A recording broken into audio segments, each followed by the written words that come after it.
ശബരിമലയിൽ മുഖ്യമന്ത്രിയുടെ പിടിവാശിക്ക് തടയിടാൻ ശബരിമല കർമ്മസമിതി ഒരുങ്ങുന്നു. ഈ മാസം 18-ന് സെക്രട്ടേറിയറ്റ് വളയാനാണ് ശബരിമല കർമ്മസമിതിയുടെ തീരുമാനം. NSSും ഇതിന് വൻ പിന്തുണ അർപ്പിച്ചിട്ടുണ്ട്. വലിയ ജനസംഖ്യയായിരിക്കും ഇത്തവണ സെക്രട്ടേറിയറ്റ് വളയുന്നത്. മുഖ്യമന്ത്രിയുടെ രാജിയിൽ കവിഞ്ഞതൊന്നും തന്നെ ഇവർ ആഗ്രഹിക്കുന്നില്ല.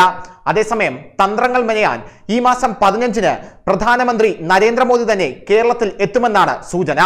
കേരളത്തിൽ ഹൈന്ദവ വേട്ട നടക്കുന്നതായാണ് BJP നേതൃത്വം കേന്ദ്ര നേതൃത്വത്തെ അറിയിച്ചിരിക്കുന്നത്. ശബരിമല യുവതീ പ്രവേശനത്തിന് പിന്നാലെ ശബരിമല പ്രക്ഷോഭം കടുപ്പിക്കാൻ BJP തീരുമാനം.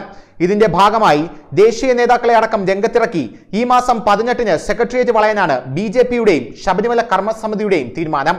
ഇതിനു മുമ്പ് ഈ മാസം 15-ന് പ്രധാനമന്ത്രി നരേന്ദ്രമോദി തന്നെ കേരളത്തിലെത്തും.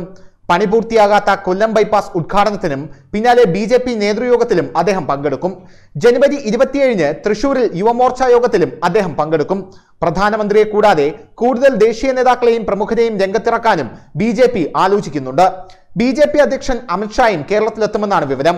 അതേസമയം ശബരിമലയിലെ യുവതീ പ്രവേശനത്തെ തുടർന്നുള്ള NSS-CPM സംഘർഷം കടുത്തതോടെ സംസ്ഥാനം വീണ്ടും കലാപാന്തരീക്ഷത്തിലേക്ക് മാറി.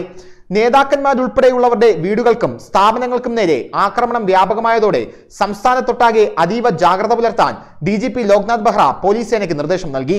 കണ്ണൂരിലാണ് കൂടുതൽ സംഘർഷമുള്ളത്.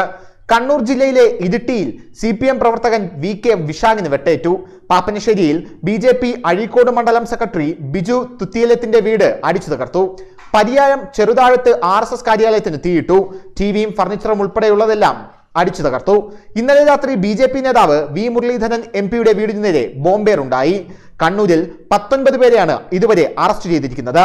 നേതാക്കന്മാരുടെയും ജനപ്രതിനിധികളുടെയും വീടുകൾക്ക് നേരെയുള്ള ആക്രമണത്തിന് ശേഷം കടകൾക്ക് നേരെയും ആക്രമണം തുടങ്ങി.